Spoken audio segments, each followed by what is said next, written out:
In a preaching class I took a few years ago, our professor gave us a bit of advice that I will never forget.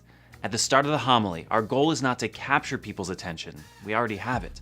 The goal is to simply not lose it. While it might sound like strange advice, an odd goal based on a negative construction, I think it's actually great advice not only for preachers, but for anyone creating content on social media. When people click on our videos, open our emails, listen to our podcasts, whatever it might be, we already have their attention, otherwise they wouldn't have clicked. Our goal is not to grab their attention, but to keep it. We live in a world that is rapidly losing its attention span. And this is not just some cry of an older generation making fun of the newer one. It's supported by facts. We just can't focus for very long anymore.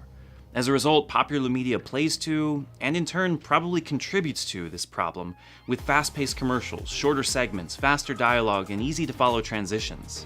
Sadly, there is definitely something to this. If we want to be effective communicators of our message, we need to learn to speak the language of our day.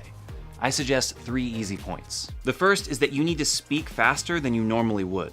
For whatever reason, the brain interprets information faster on video than when interacting in person. And if you speak with a normal conversational or reading speed on video, people are going to get bored much faster. For an example, listen to me speak at a normal speed here. Because family is important to a lot of young men these days.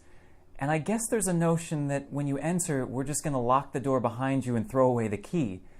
And a much faster speed here. All of a sudden you begin looking down on them just because of their team affiliation, taking what we know about the identity of the group, or even just the idea that they are the other group. While the latter is obviously much faster than one would normally speak in person, it's also much more effective at keeping people's attention longer. The second bit of advice is to adjust the shots throughout the video. This can be done through B-roll, overlaying footage with a narrating voice explaining what's going on, or if you have a second camera, to adjust the perspectives back and forth.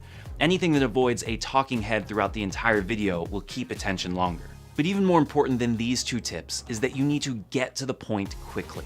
I watch a lot of vlogs and explainer videos online, and it's so frustrating to see a presenter that is unprepared, who rambles on, who explains why they're explaining this topic, and takes 3, 4, 5 minutes to even get to the point.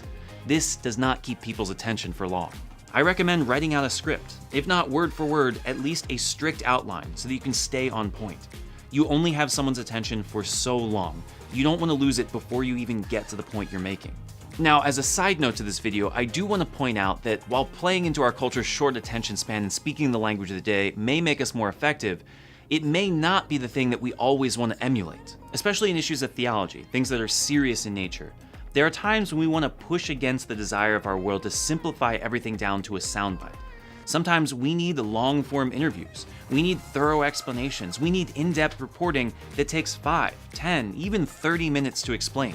Because the reality of it is that the length of the video shouldn't matter. People watch full-length movies and watch TV shows for 30 minutes or an hour. Our videos can be long and still be effective. They just have to follow the same rules. It has to be a little quicker in its dialogue to keep people's attention. It's got to have some dynamism so it's not stuck on the same place.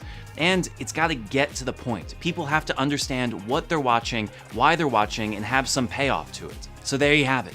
Maybe you've got a great message, but you struggle to keep people's attention long enough to receive it. Try these 3 tips and see if your evangelization efforts don't improve. And just remember, preach the gospel at all times. When necessary, use social media.